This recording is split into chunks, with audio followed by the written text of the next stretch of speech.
Record on this computer. Hello and welcome for everyone. My name is Sarah Wight. I am the Nutritional Therapist here at Ocean Rock Wellness. I work under Dr. Pete Talbot, Dr. Famous, and Beth Hollis. Beth is our physiotherapist.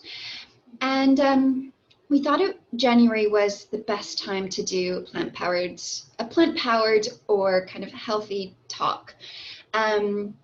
You can take notes if you wish, encourage again you to ask questions. So what we're going to discuss today.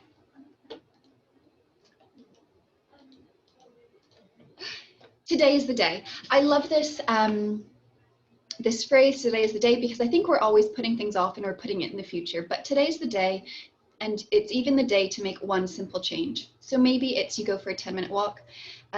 Maybe you drink enough water today. Today is the day that you can start anything, because especially when it comes to nutrition, it's all about choices, and we often have 3 meals a day, 3 choices to make a difference in our well-being. So what we're going to go over today, a plant-powered diet, what it does and doesn't consist of, and this is from our team's perspective as kind of functional medicine doctors and me as the nutritional therapist. It's our idea of what a really the most nutrient-dense plant-powered diet includes, and also what it doesn't, because there's a lot of pitfalls. The benefits of a plant-powered diet in terms of kind of diagnosed conditions, but also in reduction of symptoms and impact on major health concerns. How nutrients differ between plants and animal products and how to optimize yours. So this is kind of in reference to things like iron. There's heme iron and non-heme iron. And so I'll give you some considerations on then how to prepare foods and consume with optimum nutrition in mind.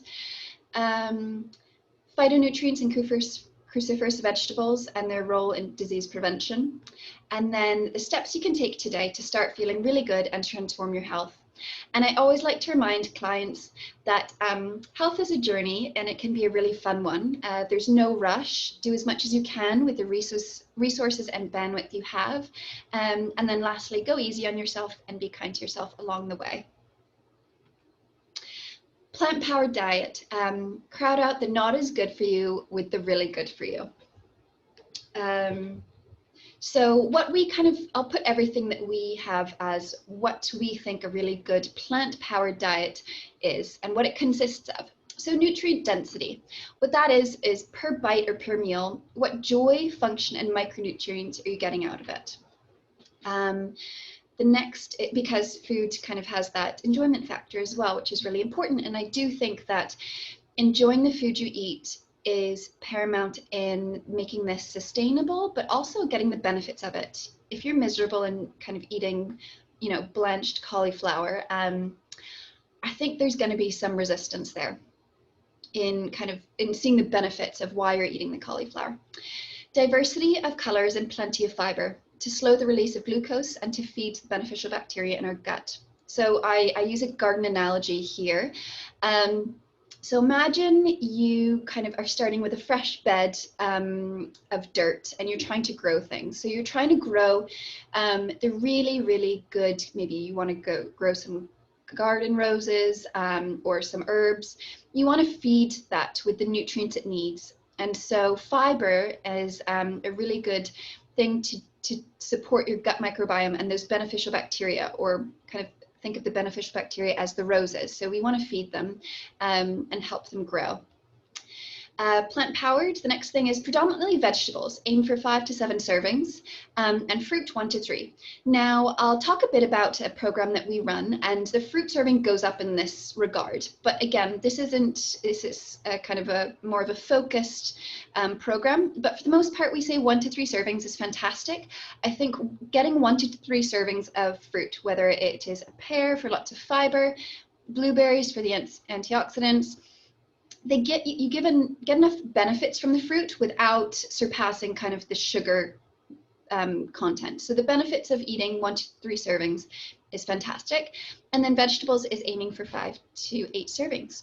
Seasonality, higher nutrient intake when you eat seasonally. And often you'll find that things grow seasonally for a reason. In the summer, cucumbers, tomatoes, watermelon, they're rich in antioxidants or phytonutrients called lycopene. and they're really important for sun protection.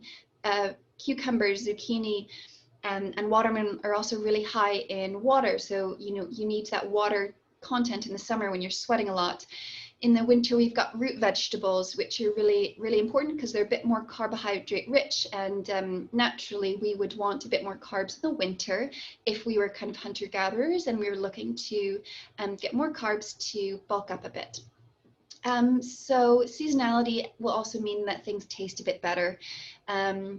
If you are looking to eat fresh blueberries in the winter here in Bermuda, they're coming from somewhere where they're available, but by the time they land in Bermuda, the nutrients have gone down. It's one reason that we recommend lots of frozen fruit, actually, especially in Bermuda. Any fruit that comes to Bermuda has come a long way, and so when you freeze it, it's often flash frozen. So you'll get more nutrients than if it was kind of moldy and on the shelf. Focus on fresh herbs, spices, fruits, vegetables, nuts, and seeds. And this is for flavor too. So a lot of focus when it comes to plant-powered eating is making sure that we're doing it in a really healthy way. And instead of kind of loading it up with lots of sauces to cover the taste or things like that, is to let the kind of herbs and vegetables shine through. So we'll talk about that a bit. And they come with a lot of antioxidants and nutrients to support the body as well. And then organic where possible, or rinsed really well. It's not always possible to buy organic for anyone, I think, whether it's accessibility or affordability. So one thing you can do is just focus on washing and rinsing things really well, and that will help to remove pesticides and herbicides. We're going to go a bit more in detail here about why it does kind of matter from an organic perspective. Common mistakes. Oh, actually, you know what? I wanted to go a bit more here. Okay, common mistakes. Is this what I have? Sorry, I'm just bringing up some notes that I had made.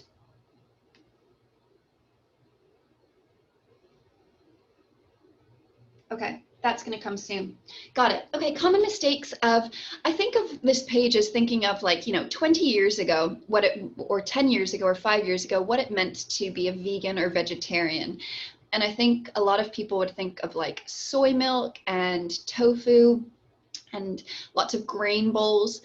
But modern kind of what we see now as common mistakes are those things. So overuse of grains, which can be quite inflammatory. The old food pyramid would suggest you eat about 10 servings of grains a day. And I think this food pyramid, we all know, is quite influenced by kind of the industry, the grain industry and the dairy industry. And often grains will be processed. So, they might suggest eating 10 slices of bread. I think anyone's going to feel like crap if they eat 10 servings of bread. So overuse of greens is a common mistake here in plant-powered or plant-based eating. They're often processed if they're not whole grains, or genetically modified. 80% of corn is genetically modified, and about 95% of soy is genetically modified. And then the use of glyphosate. So this is a known carcinogen, and it's linked with cancer or increased cancer risk. Glyphosate is an herbicide, and it's Monsanto's main active ingredient. And glyphosate, for example, is used in oats. So it's used in oats to help dry them out and help them with production, or kind of finishing the production of oats. And you imagine how much oats we eat. So many Bermudians in particular that I know of will start their day with a big bowl of oats. And then oat bars with kids, oat cereals. We've got tons of exposure to oats, and then we're getting tons of exposure to glyphosate. So one thing you can do is you can buy organic. That's a first step if you are using grains, to reduce that. And then secondly, is just avoid, minimize, and use organic where possible when it comes to grains because of this. Second would be protein and soy alternatives. So again, about 95% of soy is genetically modified. And naturally, in a plant-powered or plant-based vegan vegetarian diet, there would be a lot of focus on kind of fake meats, textured soy protein, soy burgers, soy milk, soy cheese. tofu, that sort of thing. So if you are going to use soy, I would use it sparingly as a protein source, and looking for organic sources of it as well. It's not nutrient dense, and the kind of what you might be looking for, if it's like iron, is hard to absorb for the body from a source like this. And then the next thing is that soy can be quite high in estrogen. So we think of it as a phytoestrogen. It functions similar to human produced estrogen, so estrogen produced in the body. But it's really important when we look at estrogen, especially with women, is that it gets detoxified well. And then if not, can lead to estrogen dominant symptoms or syndromes, and that's things like endometriosis, etc., or just symptoms of strong PMS symptoms. And then alternatives. So often if someone moves to a vegan diet, they might just move to things like, you know, instead of having a pint of ice cream, they're going to have a pint of dairy-free ice cream, or instead of cheese, they have dairy-free cheese, or nut milks. And that is not the healthiest way to do to go plant-based. Often these things, such as nut milks and coconut yogurts and these alternatives, are void of nutrients. So they don't have many nutrients in them, and they may be kind of filled with sugars and fillers to make them look and taste a bit better. So look for short ingredient lists and use foods kind of where needed. So maybe you put a bit of nut milk in your coffee, but you're not using it for nutrients. And then the last kind of mistake is thinking that fortified foods are kind of giving us the nutrients we need. They're often not, whether it's that they're just putting a bit of that certain nutrient, whether it's calcium or D2, but they, you know, we can't expect these cereal companies to be giving us the best vitamin and minerals if they are fortifying foods as well. They're often going to use the cheapest version of kind of the mineral or vitamin just to tick a box to be able to say that they've fortified it.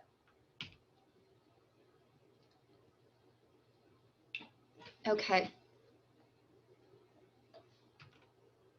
Common mistakes. Is this where I talk about?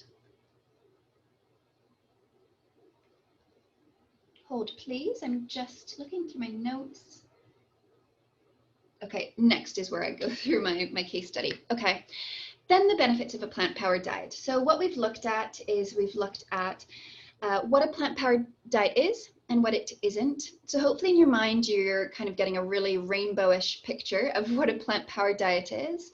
And then next, let's talk about the benefits. So I think an increase in fiber is a natural result of going plant-powered. Animal products have no fiber in them. So you're naturally, if you're going to increase your plant consumption, you're going to get more fiber. And this is great for digestion. We want to make sure we're eliminating optimally, and fiber is crucial here. So fiber, hydration, increase in nutrients to support energy. So you're getting lots of B vitamins and folate and iron from a plant-powered diet. Benefits: improved body composition markers. We've run 2, so we're about to launch our 3rd program that My Health Reno. And from these results, we can see improved body composition, weight reduction, visceral fat reduction. And visceral fat is the fat surrounding your organs. It's metabolically active. It's not great. It interferes with our ability to regulate insulin. And then body fat percentage. So a plant-powered diet with lots of fiber can help with these body composition biomarkers, which ultimately leads to kind of risk reduction when it comes to heart disease and anything metabolic related. May lower blood pressure. I say may because this plant-powered diet has to come in conjunction kind of holistically with stress response, movement, etc. May lower cholesterol, triglycerides. Anti-aging, supports cell health with the amount of antioxidants and nutrients you're getting from a plant-powered diet, and heart health, of course. And then plant-powered diet can help better mood, stabilize mood, mental clarity, and reduction in anxiety. And I'm going to go through a bit of a case study. So next is we look at, you know, why would we want to incorporate more plants in our diet? And ultimately we see kind of We want the benefits long term. So maybe we are 20 years old, 30 years old, 40-year-old, 50-year-old, but anti-aging I think is a big one. So kind of quality of life throughout the rest of our lifespan. And then quality of life now, kind of today, tomorrow, next week, this year, it's all possible. So we look at diagnosed conditions: obesity, diabetes, heart disease. Obesity is massive in Bermuda. Overweight and obesity is huge. Diabetes is also a very big problem here in Bermuda. Type 1, but mostly type 2, which is the lifestyle associated one. Heart disease, high blood pressure, hypertension. Undetected and uncontrolled can lead to vision loss, kidney problems, risk of stroke, and then that kind of loops back to heart disease. So Dr. Pete Teresa kind of told of this story, how she had to kind of really pull some information out of one of her patients, and she was asking her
raised hand.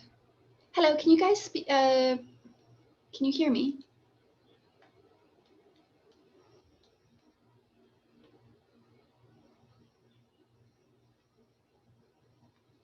Okay, you can hear me now. Can I have someone confirm that you can hear me? Fantastic. What was the last thing I said? Where you kind of lost touch? Okay, maybe I'll just go ahead and say, I will pick up and say, okay, we're not always just looking at, reducing the risk of these things long term, because we absolutely want to reduce these risks of things that are so prevalent and that we think of as normal. Okay. So Dr. Peach was telling me the story of this patient where she had to kind of pull this information out of her that she was on high blood pressure medication, but it just came out so nonchalant for her that it's in our culture in this year, the last decade, however, it's just so normal to be on high blood pressure medication, or to think that it's a natural process of aging, whether it's obesity, diabetes, heart disease, high blood pressure. It's not a natural process of aging. It's that we become accustomed with symptoms which develop into chronic symptoms, which develop into these conditions. But it's not just about prevention. As much as we want to focus on prevention, it's about quality of life now and quality of life through the future. And so, we see poor diet correlating with symptoms of loss of mobility, reduced mobility, inability to move and exercise. We see weight gain. I don't know if any of these things kind of resonate with you. Exhaustion, difficulty getting out of bed. I see that as a big one. And that, not just difficulty getting out of bed as an exhaustion, but like a lackluster for life. 3 p.m. energy slump in afternoon or morning. Loss of concentration and memory, brain fog, low mood swings. Mood swings not only because a poor diet will not support us, but it can make us feel crappy in the moment, and that's where the mood swings can come. Poor skin, dry, oily, eczema, itchy, red, prone to rosacea, acid reflux, indigestion, constipation, diarrhea, gas, bloating, all these symptoms. So I wonder how many of these symptoms do you experience? And I would like, what I always do with people before they come into the office is I ask them to do a body check. So write down your top 5 symptoms, or and write down any medications you're on for chronic lifestyle diseases, whether it's metformin, whether it is high blood pressure medication, anything like that, or acid reflux blockers, things like those. And write down your 5 top symptoms. And then when you write these down, I'll give you a moment, start to think about, like, do I want to live with these long term, or do I want to do something about it? And I'm going to help you kind of talk you through what changes you can make to improve your health. So if you've written these down, keep them in front of you. And if you're on any medications, write those down. And kind of start to think that, yes, we can work on these. So I have a client, I'm going to give you a bit of a story myself. I have a client who is in her 30s. She looks healthy on the outside. She looks fantastic. She looks like a powerhouse. But she came into clinic because of a bunch of things. And I think she came in originally just thinking, oh, I want to, I just want to do better for myself. I know there's some areas I can work on, I have the time to do it, so I'd like to do it. But what we came to realize was she was suffering from anxiety, poor sleep, waking up in the night, teeth grinding, lack of sex drive, consciously feeling kind of anxious but exhausted, so wired and tired. I did a detailed diet with her. I looked at her diet. She was eating oatmeal for breakfast every day. And this brings me back to the glyphosates, the high carb intake. She, for lunch, would have a takeout salad from kind of a reputable salad bar here in Bermuda, but she would often eat it in the car driving. So didn't really take the time to kind of digest it, taste the flavors, that sort of thing. And it often had things like sour cream and cheese in it. Dinners were relatively healthy. She cooked them for her family, but she often had it with 2 to 3 glasses of wine a day. And then she was taking her supplements, but not consistently. And by supplements, it was kind of just general supplements, a multivitamin, things like that. So, we see this person, but we don't see the weight she's holding, and she, I don't think, had recognized the symptoms. And relatively, she's eating a healthy diet for what we think of as healthy, and what the food pyramid has taught us is to be healthy. Because we often tick these boxes. Yes, I've had a salad for lunch. Yes, I had oatmeal for breakfast. And yes, I cooked it, I cooked my own dinner. And those are great, but I think we've got to take a more holistic and really step back and look at what our symptoms are, what we're eating. Are we supporting our body biochemically? We're all so different. So what I started to do with her was we started to make recommendations, not just on what we think of as healthy, but what was going to support her behind the scenes. I really wanted to kickstart her a bit. So we kickstarted her digestion because she was suffering from kind of not having a bowel movement every day. And she wasn't drinking enough water. So I did 16 ounces of warm lemon and water in the morning. And then I asked her to either alter her protein, her oats in the morning, to have things like chia seeds and blueberries, and bring down the oat consumption and swap for organic oats. Or I suggested a smoothie, which could be on the go, but that she could drink, and it would be full of antioxidants, fiber, healthy fats, and protein. And these gave us the really functional properties that I was looking for. I was looking to add way more nutrients into her diet, B vitamins, antioxidants, everything like that. And so at Ocean Rock, we think of this kind of perfect morning, and it consists of 2 to 3 food things. It's warm lemon water in the morning for optimal hydration and digestion. Kickstarting your digestion is imperative before starting any sort of focus on detoxification. If you're not eliminating properly, you're probably reabsorbing. And if you're not eliminating and you start to detoxify, what happens is you get that reabsorption, but then things start to recirculate. So any detoxification needs to begin with a digestive kind of overhaul, or supporting your digestion at the minimum. So lemon water, and then I gave her a really kind of antioxidant-rich smoothie in the morning that had blueberries, parsley, hemp seeds, cucumber, that sort of thing, which she really enjoyed. And it was different for her. She felt really attached to her oats, but she gave it a go and it worked. But that's just kind of one, I think, one way to take a look at your symptoms, look at your diet. Are things matching up? How are you feeling? Do you need to make tweaks? And then, yeah, so if this sounds like you and you feel like you're doing everything right, but maybe it's just you're not doing everything right for your biochemical needs or your biochemical individuality and supporting your own body, depending on where you are on your health journey.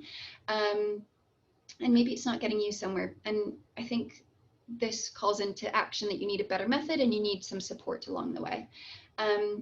And then secondly, when I talk about symptoms and risk reductions, in the last week, I've seen 2 pediatric clients of mine. One came from Dr. Pete's, and one was kind of just word of mouth and came in, and the kids were suffering from symptoms, but also feeling of stomach pains. And both kids had been suffering with these stomach pains for over 2 years. One child hadn't told their parent because the child thought it was just normal to have a stomach ache after they ate, which I think that just speaks to so many of us, that we kind of begin to take on these symptoms of maybe low energy at 3 o'clock and think they're normal, and we live with them and we continue to live with them. But I just thought it was kind of shocking that this child had a stomach ache every morning for over a year, but didn't tell his mum because he thought that it was normal to have a stomach ache after you ate, and to not feel good. And so we started to see lots of symptoms physically, but he also started to avoid food, and was developing a weird relationship there. We get comfortable with being uncomfortable, but we're not willing to then get uncomfortable to kind of deal with these things. And often it requires some discomfort to change something in your diet or your kind of one of your habits. So what I suggest is that maybe you start to prioritize your body this year, and start to do kind of some deep thinking of what your symptoms are, what your conditions are, what your lifestyle is like, what your diet is like. And if you need support, definitely reach out. So the next thing I think that a next kind of that I want to talk about is future generations. Okay, I think I don't mean to change this very powerful quote, be the change you want to see in the world, but I think be the change you want to see in your family and your community, and know that you can have a massive impact. How you live your life, food, nutrition, environmental exposures, health conditions, whether they're chronic lifestyle conditions that you've kind of unfortunately brought on your own, or if it was something else that was out of your control, they will impact the well-being of future generations. So I don't know what age you are, but imagine looking down a generation and up a generation, if that's possible for you, or either way. And does your daughter or your granddaughter or your mother or father, do they have health conditions? How is their health? Epigenetics is the way that we can, or it's the study of gene expression, but we can pass along kind of health traits to our offspring. I do a lot of work with fertility and preconception, and part of the reason is that the healthier the parent is, the healthier a child can be, and the more you can set them up for success. So not only is there a genetic link, and especially in Bermuda, we often think that type 2 is chronic lifestyle, but there is a genetic link with type 2 diabetes that predisposes the next generation to then inherit that risk. You then need something in your environment to turn that on.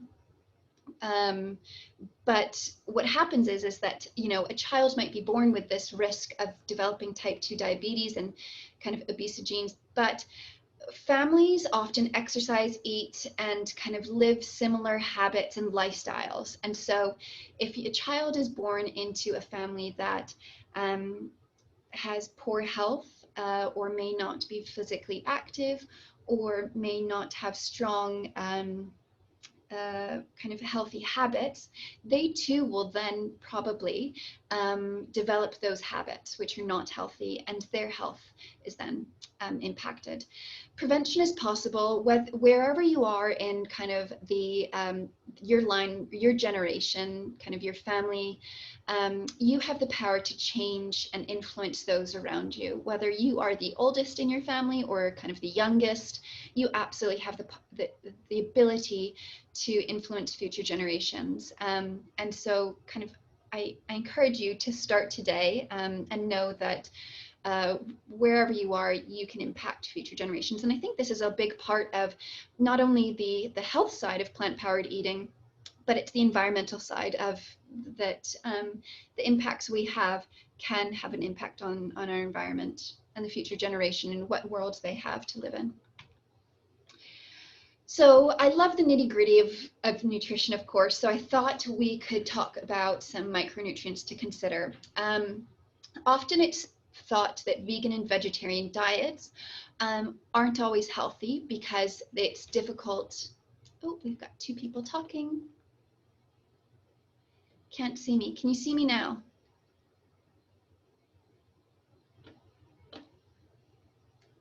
Yes, you can brush your teeth after lemon water if you are thinking of doing lemon water long term. So the impact on the enamel can be something to think about if you're doing this for years. But definitely a good one. And hopefully you brush your teeth after your breakfast anyways. So vitamin B9, which is folate, that is difficult. But what I really wanted to bring down to is the kind of the misnomers around calcium and iron.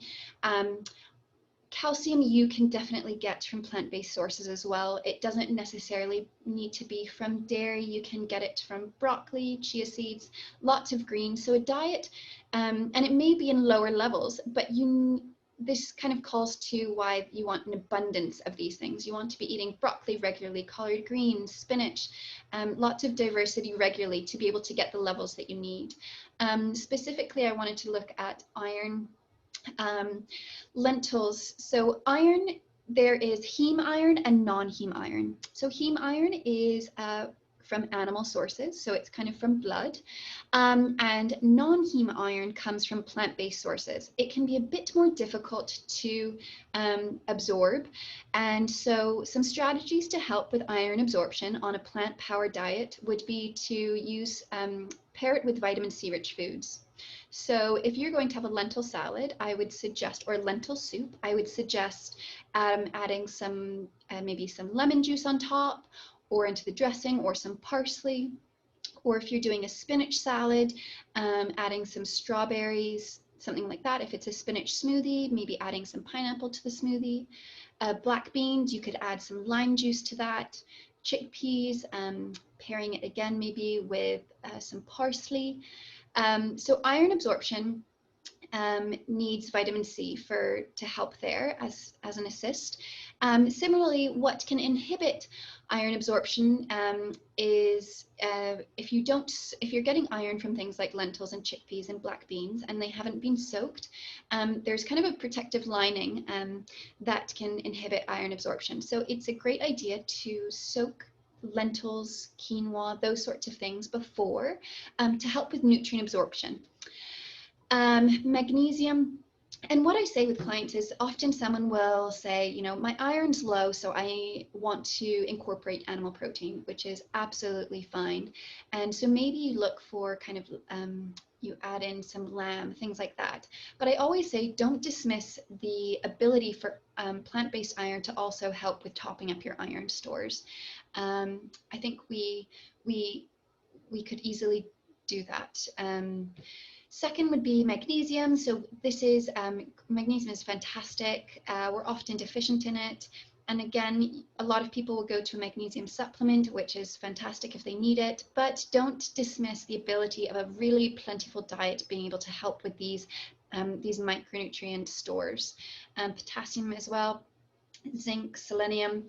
I will say that one thing with a vegan or vegetarian diet is iodine, zinc, and selenium can also be found in lots of seafood. And so a vegan and vegetarian diet needs to include or kind of plant-powered diet needs to include sources of iron, iodine, zinc, and selenium to support the thyroid. What we'll often find is without a focus on these nutrients and ensuring that you've got top kind of levels of zinc, selenium, and iodine, it may be that you are not supporting your thyroid, which these three minerals are really important for.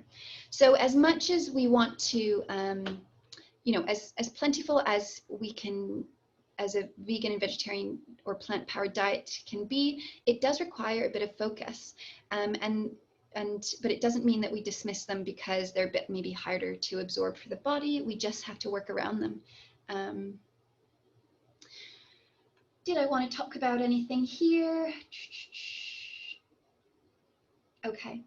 Next is just a picture, and it's a picture of some plant-powered food. And the reason is I think, it's such a shame that I think we think of plants and vegetables as just being really not appetizing.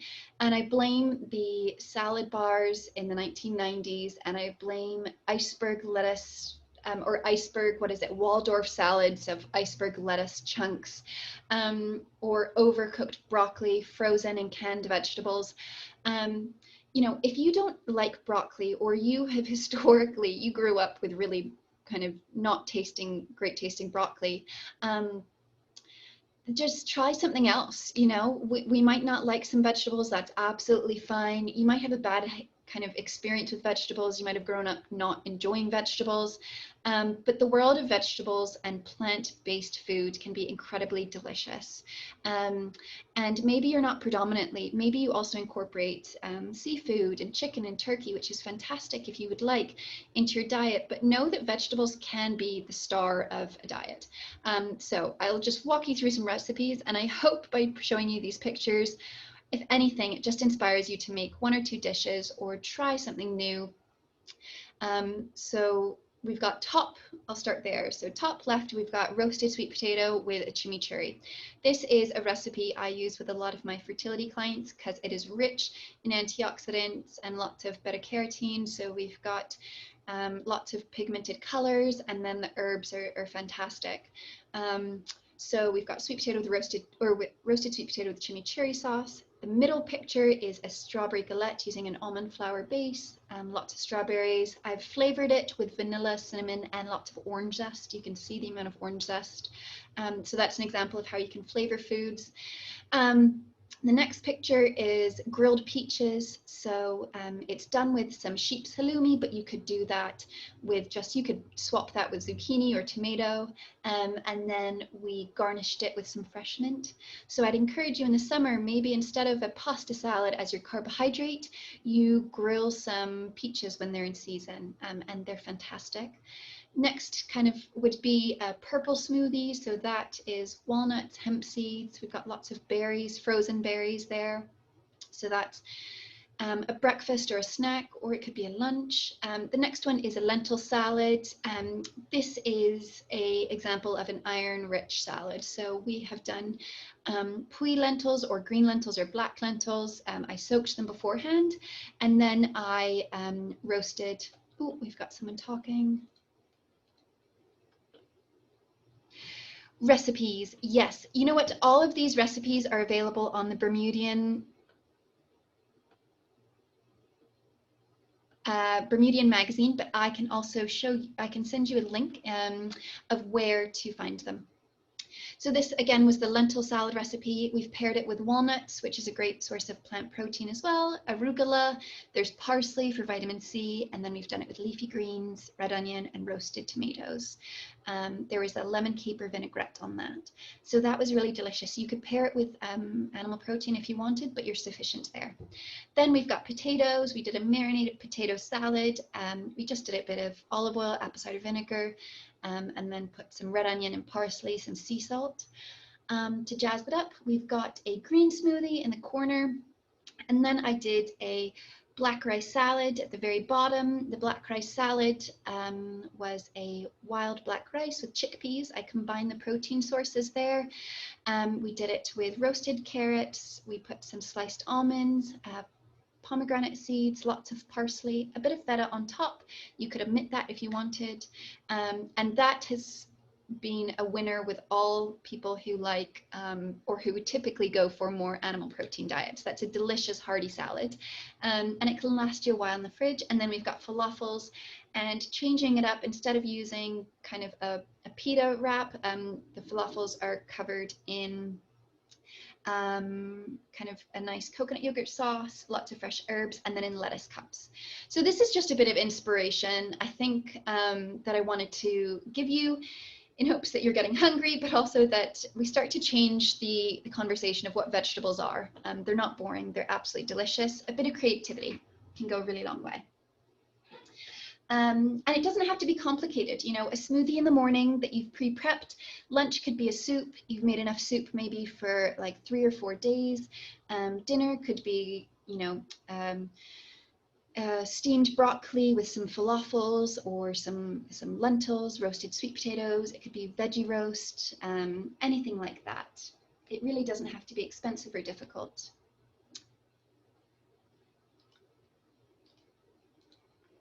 Next, phytonutrients. So this is a phytonutrient spectrum checklist for kids, and it's kind of a cool idea.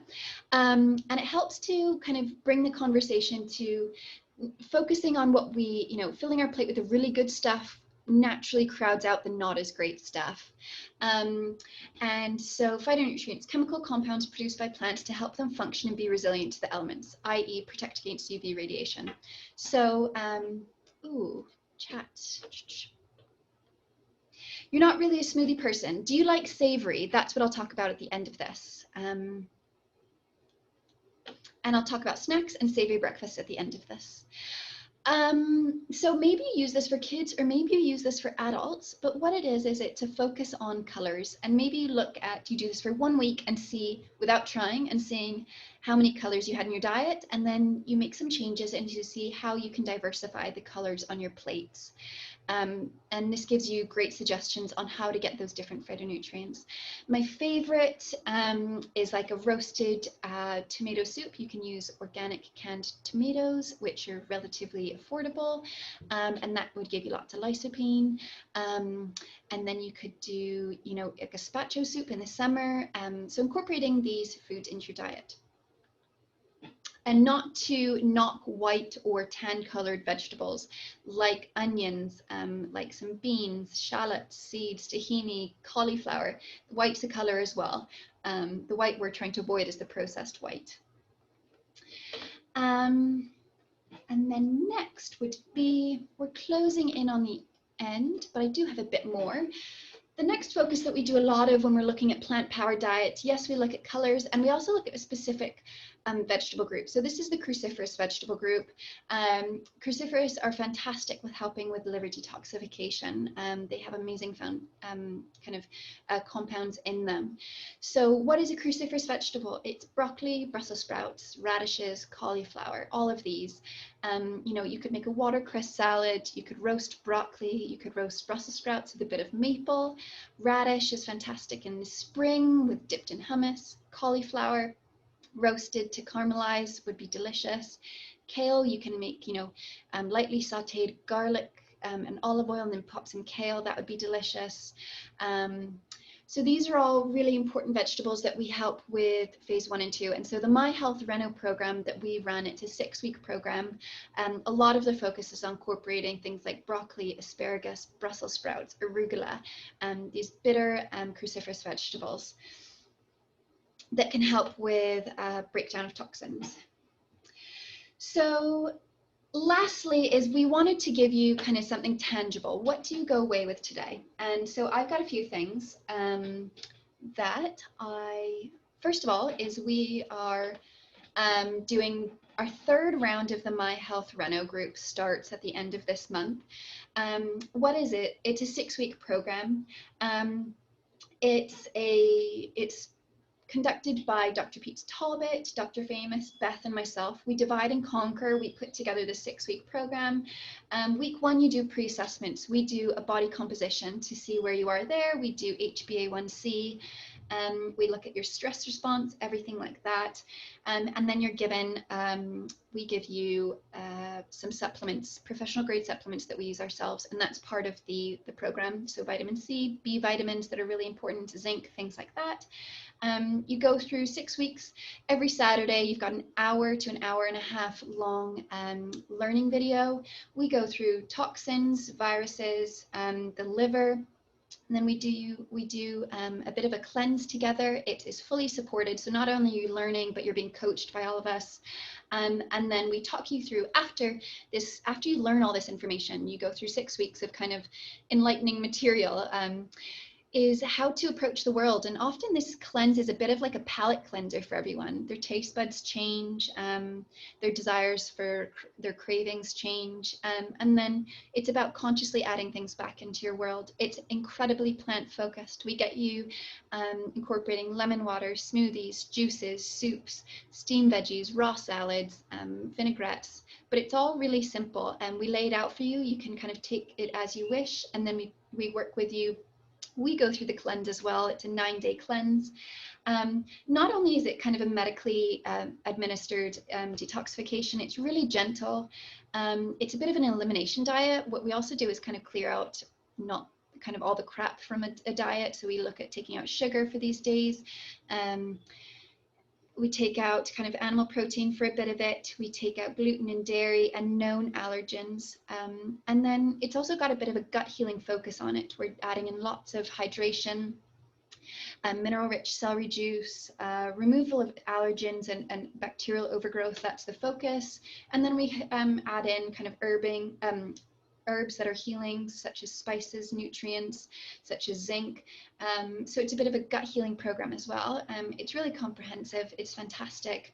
And if you are looking for the next step, if you're inspired by today, I'll kind of list some things you can start today. But this program is it's fantastic. We've seen real results. We see reduction in blood pressure, people coming off meds, body comp results, visceral fat going down, body fat percentage going down, but people maintain muscle mass, which is the best part. So we see amazing results on that. It begins January 3rd, but there is a special at the moment. And then it is, some people might think that they're, anything with a price tag, I think is actually fantastic when it's a program. I think when we attach a price tag to something, we stay accountable. We don't want to waste our investment. And this is an investment. And some people would say, can we afford to? And our thing is, can we afford not to? Where is your health right now? And what sort of trajectory is it on? We're here to support you. So some other things that I wanted to finish on. I would say today is the day. What are you going to do today? Are you going to drink enough water as a start? That's one free thing you can do today. How do you want to show up in the world? And this is often something that I talk to clients with. It's not just about eating food. It's about finding joy in a new journey. And how do you want to show up? Is your mood affected right now? Is your energy level affected right now? Are you happy with the symptoms that you have? Do you feel lackluster?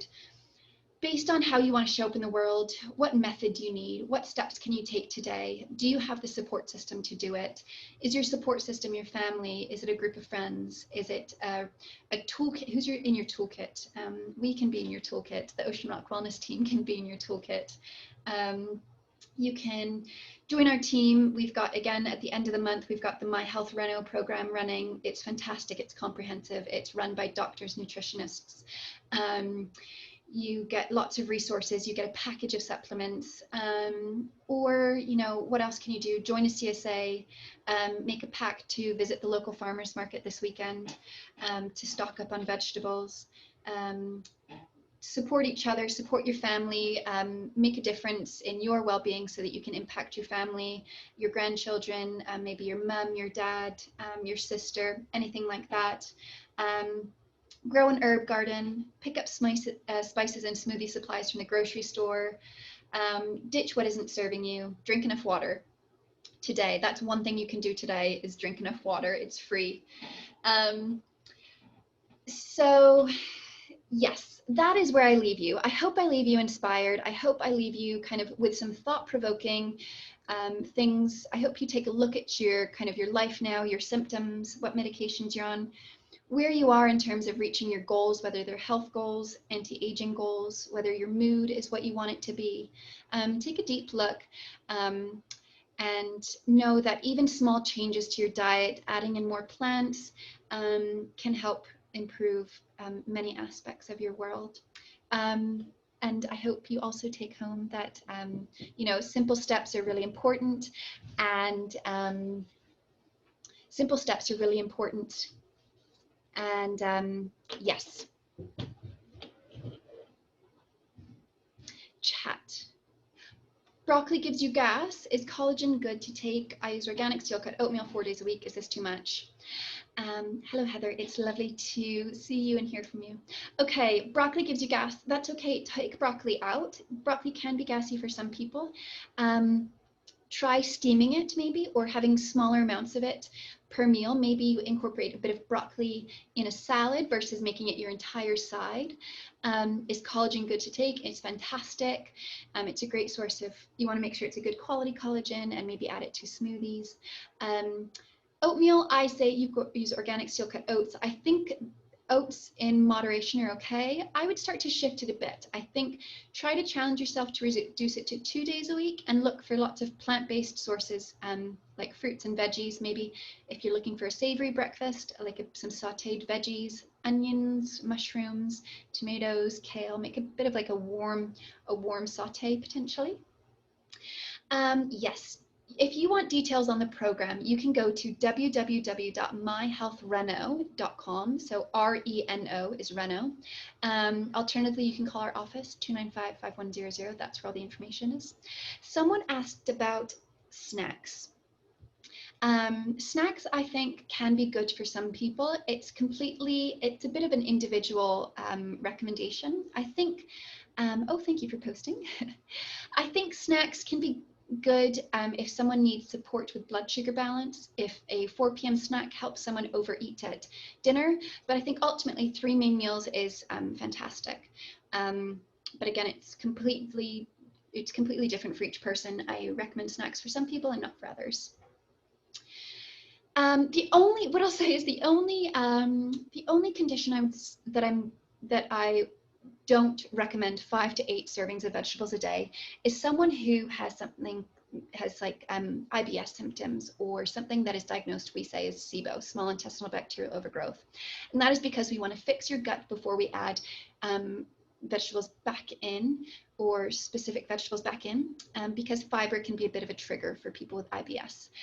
If you have IBS symptoms though, 80% of people with IBS do have a bacterial overgrowth or have some imbalances in their gut. So I would come see me for a nutrition consult, and we can do some testing on your gut to see what tweaks we can make to resolve those issues, and then incorporate the vegetables back in. Yes, you are absolutely able to replay this. It will be sent out in an email. What do you recommend for washing non-organic fruits and vegetables? So frozen, I wouldn't necessarily wash. Washing vegetables, I would just get a really good brush and wash anything with a skin. I would use the environmental working group, the EWG Dirty Dozen group. They have online a Clean 15 Dirty Dozen. They basically say which vegetables have been tested for highest levels of pesticides, and it's often the things with no skins or thin skins. Things like avocado with thicker skins have lower levels of pesticides. The skins are protective there.